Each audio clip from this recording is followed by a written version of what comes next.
Ladies and gentlemen, seekers of light and secret knowledge wherever you may be, you are listening to Points of Light Radio, the podcast dedicated to taking you past the apron and behind the closed doors of lodges everywhere. And here is your host, Stan Miller. Greetings, brothers and sisters. Shalom. Assalamu alaikum. Ad Nistana. It's a pleasure to be back with you here on Points of Light Radio and carrying on with our journey of light and knowledge. This is another one of those segments that I'm looking forward to in many ways, because we're going to be not only retracing our steps, but also asking ourselves some questions, right? It is hard to, it's hard to believe that this podcast has been going on for 2 years now or more, actually more than 2 years. And during that time, we've covered a tremendous amount of ground. We visited quite a number of different fraternal organizations of different kinds, both club-like, but also more esoteric, right? We've visited, we've examined fraternal orders that have evolved over time and some that didn't and are now defunct. We've looked at that. Now, this is where we're going today, right? We understand after more than 2 years here that fraternalism has evolved, right? Many fraternal orders are now mixed. It's not just a predominant, well, it still is in many ways a predominantly male domain, but it is but fraternalism now does have many more women involved in it, right? We have seen how rituals have evolved. In a previous segment of Points of Light Radio, you saw how our rituals evolved. You've also seen where some of our rituals may or may not have emanated from over the years, right? But today we're going to be asking, what does the lodge really mean to us today, right? Have our lodges and fraternal families changed in their meaning to us? Right? I'll be fellowshipping with a number of guests who are going to help me, help us examine this issue, right? And let's see if we can find an answer. But as I always ask you, are you still thirsty for knowledge? Are you still searching for the light? Then you just trim your lamp and follow me. My first guest is Deborah Laverne. You may recall her from the March 23rd segment of Points of Light Radio, where she shed some light on the Rebecca Assembly for us. And in that particular segment, she talked about being involved in Odd Fellowship and the Rebeccas for over half a century. So who better to ask about the evolution of fraternalism than Deborah Laverne? When it comes to how Odd Fellowship and so on has evolved, what would you say the biggest changes you've seen in Odd Fellowship throughout your time, in the Rebeccas and so on within it? Oh, it's time for my history story. Go ahead. Well, 100 years ago, Oddfellow and Rebecca lodges were often the heart of their community, especially in small towns and rural areas. Fathers brought their sons into the Oddfellows Lodge, mothers brought their daughters into the Rebecca Lodge, and many young people met a spouse at dances and other public events at the lodge hall. The lodge also provided benefits to members, help members in hard times. Time passed and society changed. Social Security reduced the need for lodge benefits. Automobiles and an interstate freeway system increased mobility, so that sons had more choices than to follow their fathers into business or onto the farm. Sons and daughters could go off to college and might not return to their hometowns.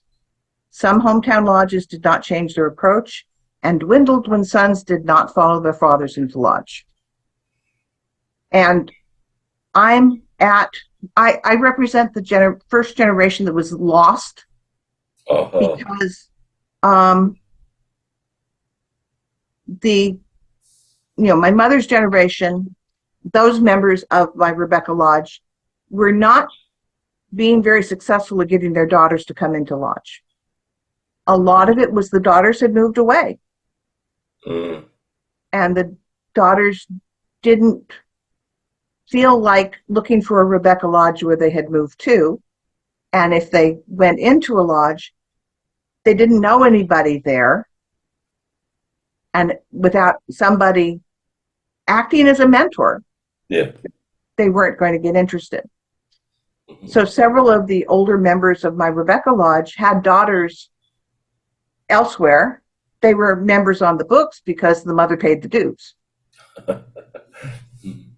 But do you think that, shall we say, going to lodges means something different today? Because there was a time where, almost like church, people didn't want to miss these meetings. It was such a huge part of their life. It was a huge part of the community. Yeah.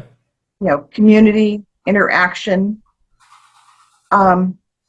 What's happening is people who have been, they were thinking they could get enough social interaction online that they didn't need to look for any kind of clubs or things to join, are now finding out that maybe that doesn't quite work. Okay. And they are looking for something that's called third places. Yeah, the third space, yes. Third space. So they're at home, they're at work, but they have a third space, which provides social interaction that's not work. Yeah. Go ahead, sorry. There's been some, not too long ago, book called Bowling Alone by Robert Putnam. And he wrote that after a friend of his who owned a bowling alley pointed out more people are bowling, but they're not joining leagues to bowl. They're just bowling as, maybe their family or maybe alone. And the bowling alley owners notice this because the people who are there for leagues buy a lot more food and drink than the ones who are bowling alone. And that set Robert Putnam looking at the state of all community organizations. And church attendance is down. People aren't as likely to invite friends over for dinner. No, they're not, no. And, so all of these little social networks that tied our society together have faded away a little bit. But they're starting to come back. And I think you'll agree with me, they're also taking on a different form. And I think you'll agree that it's something that our lodges have to evolve as well to fit this new way of doing things, of people meeting, right? Yeah, it can't just be you'll go to the meeting and you'll have, dessert with the other members after the meeting, and that'll be all it is. We met, we sat, we ate, doesn't cut it. But if you are meeting together to look for activities that you can benefit the world around you, that appeals to a lot of younger people. Oh, okay. That, because, there's the ones who are likely to join are also likely to want to give back to the community. And as an individual, it's hard to find ways to do that. Yeah. We're up against a lot of other organizations doing the same thing as well. So we have to make our organization unique that way. Unique in some way. Oh, okay. But it's hard for an individual to effectively volunteer for something that matters. Okay. If you've But if you go to your lodge meeting and you get 5 other people to volunteer with you, you start making enough impact that where you're volunteering notices you. Let's talk to Steve Dunkelberger and Phil Bacinas.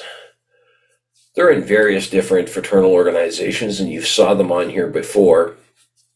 But let's see how they feel about the evolution of fraternalism. Very true. Now let's go on to like how lodges have evolved. Do you feel that lodges or these different these fraternal organizations, do you think they mean something different today to people than they did not even 100 years ago, even 50, 60 years ago? What do you think? Do you think they mean something different? Oh yeah, and that's not necessarily a bad thing. I mean, people, change is not because the society is much different. So fraternal lodges, to some degree, have to change because society that it's serving, its members are changing. So maybe it's grasping at the rites and rituals, secret squirrel stuff that is drawing people, and then if you draw people, that's great, but that's not how the world is. So then you become more of a sanctuary away from the rest of the world. Other lodges, they're just the entertainment arm because they don't necessarily have friends from their kids' schools because they aren't active in schools anymore. They may not be active in churches where you naturally have a social group. You don't necessarily want to hang around with your work buddies like some people do. So it becomes that neutral ground sort of thing. So that wasn't a thing, 50, 60 years ago because the blurring of the social economic strata has blended, and it's become more of a melting pot to some degree, depending on what lodge people it is. did not want to miss their church or their lodge meetings. They just did not want to.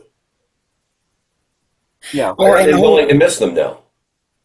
Yeah. Well, and the whole family's joined. I think the big difference was way back in the day. The lodge defined you, and your whole family was a part of you as you joined a lodge. Now, sometimes family members join. My family members joined the Knights of Pythias with me, and they joined the Eagles with me. But I see a lot of members that don't have other family members there, and they're except for maybe their spouse. But it's I think it's less of a definition of who you are, and then there's and more of a this is what I do. That's interesting because it used to be people were, even when I was younger, were very much defined by their faith. So you're saying it isn't just the lodge anymore; it's faith too, right?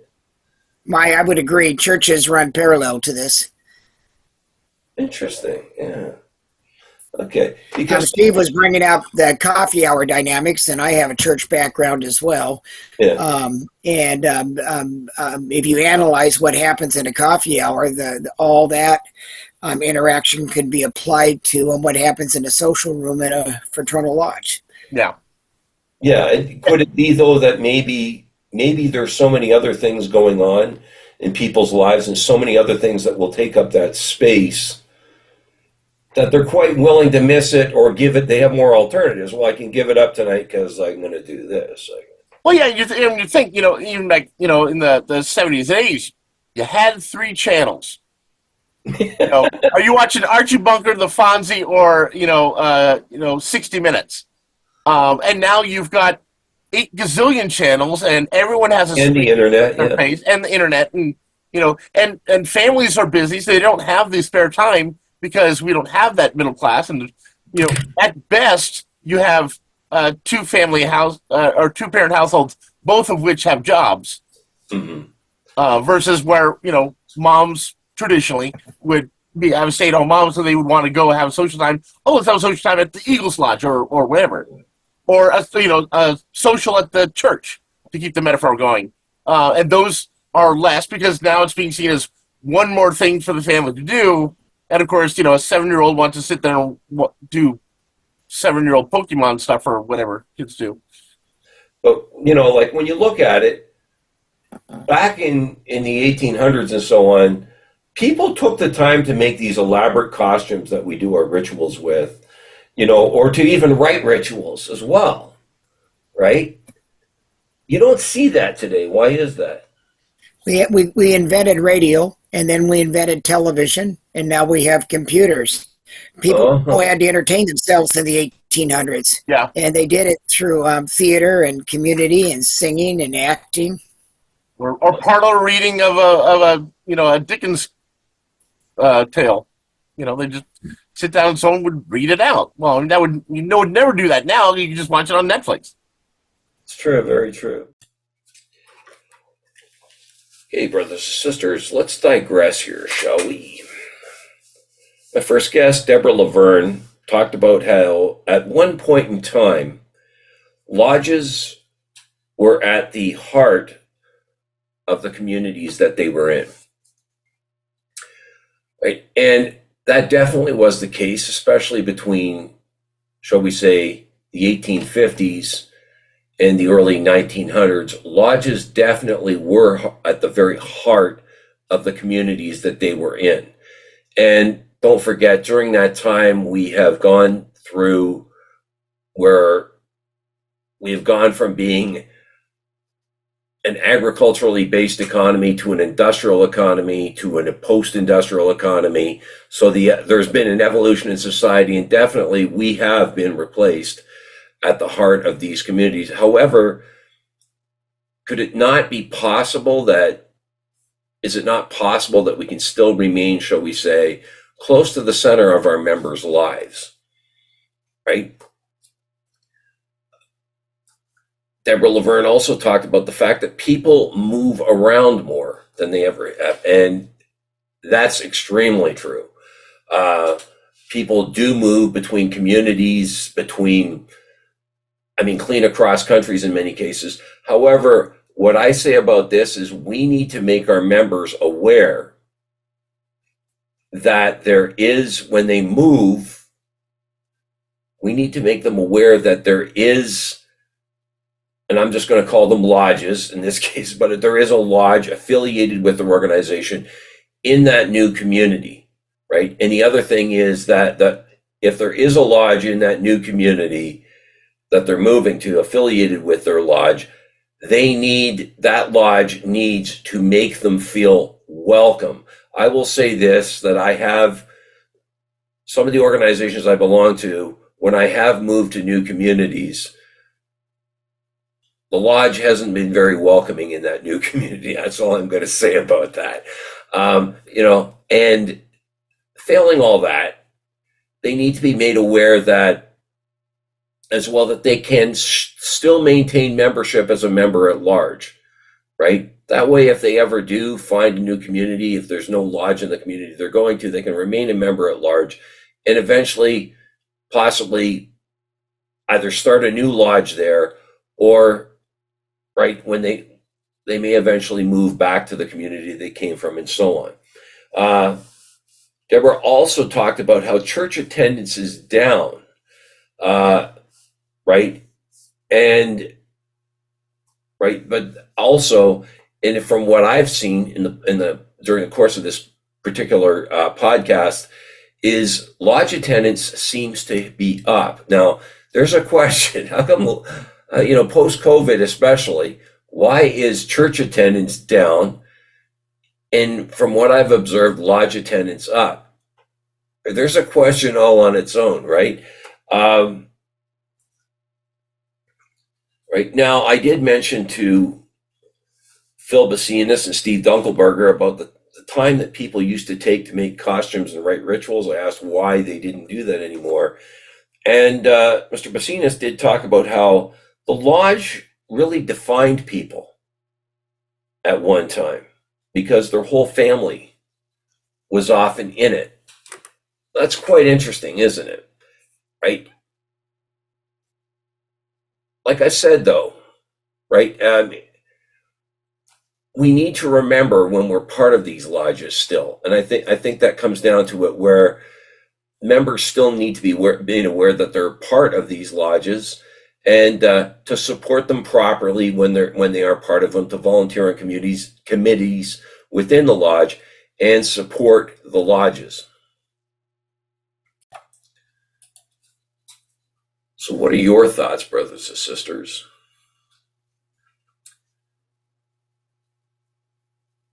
Let me put it this way. In the early days of fraternalism, lodges were needed in a society that didn't have the internet, phones, TV, or even a postal service for that matter. People needed to receive references from the lodge they belonged to before moving to new states, provinces, cities, or even just a town over from themselves, in a society that wasn't very connected. But as we get further, right, from those times, right, we don't see that some of the economic recessions and depressions, right, for what they were, right, any sort of an economic downturn in the United States or anywhere else in the world during the 1800s was cataclysmic, right? Not just for businesses and government, but definitely for the individual, right? Let's look at it this way. The Panic of 1837 was a financial crisis in the US that began a major recession, right? The Panic of 1873 was a financial crisis that triggered an economic depression in Europe and North America that lasted from 1873 to 1877.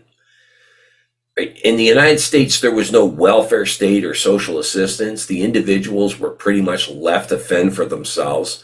At least Britain had the poorhouse, put it that way, in those days. Right? United States, Canada, they didn't have anything like that.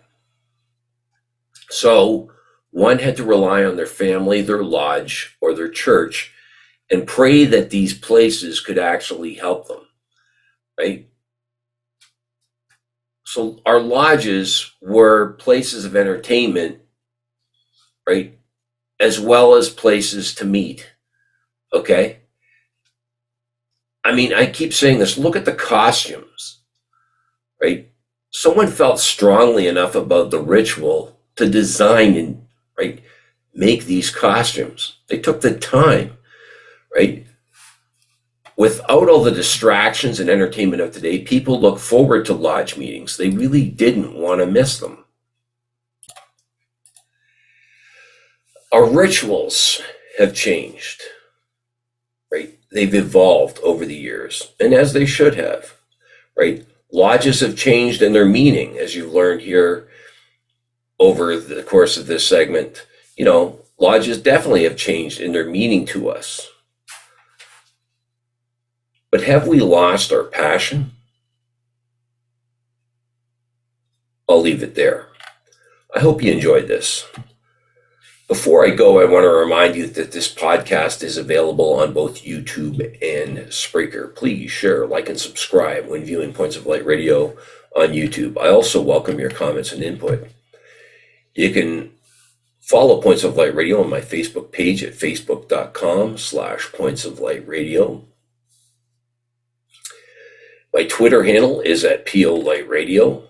You can see the link to my Spotify channel in the details section, as well as my Points of Light Radio store. Brothers and sisters, until we meet again, just step